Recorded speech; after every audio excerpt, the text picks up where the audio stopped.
เคยหาน้องลืมแล้วตีพี่น้อไม่น้องว่าเลือกเอาตามใจโลดนะน้องบอกไอ้ว่า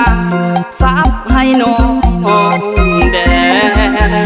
ไอ้โบลีลอ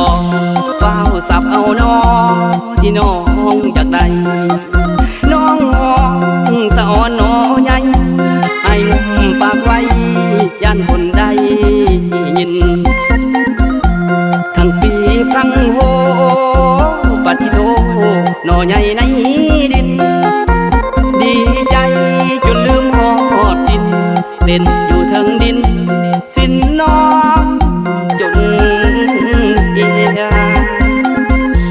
คิดหอดไม้เดียตอนสินน้องเฮียอ้ายยังบ่ลืมสองเฮาพากันยืนซึมอ้ายยังบ่ลืมซับโนกลางดงทั้งงัดทั้งไงน้องจนว่าให้หนักหนอไม่บงพากันโยขึ้นโยลงสับหนอกลางดงส่งอ้ายจนเอียเดี๋ยวนี้น้องไปอยู่เมืองไทยหลายปีแล้วนออ้ายยังคอยนวลละอต้องกบสมพอ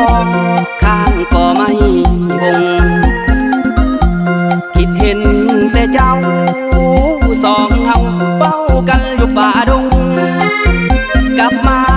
เถิดแม่อานุงโนไล่โนบงยังคอยน้องอยู่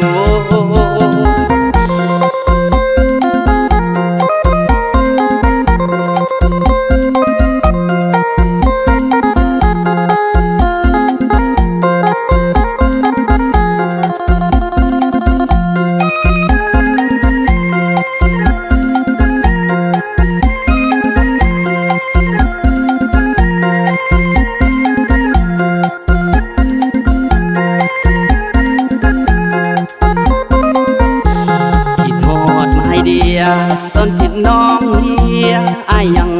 บ่ลืมสองเฮาพากันยืนซึมอ้ายยังบ่ลืมซับโนกลางดงทั้งงัดทั้งไงน้องจนว่าให้หนักหนอไม่บงพากันโยขึ้นโยลงซับโนกลางดงส่งอ้ายจนเอียเดี๋ยวนี้น้องไปอยู่เมืองไทยหลายปีแล้วนออ้ายยังคอยนวลละอต้องกบสมพอข้างก็ไม่บงคิดเห็นแต่เจ้าสองเฮาเป้ากันอยู่ป่าดง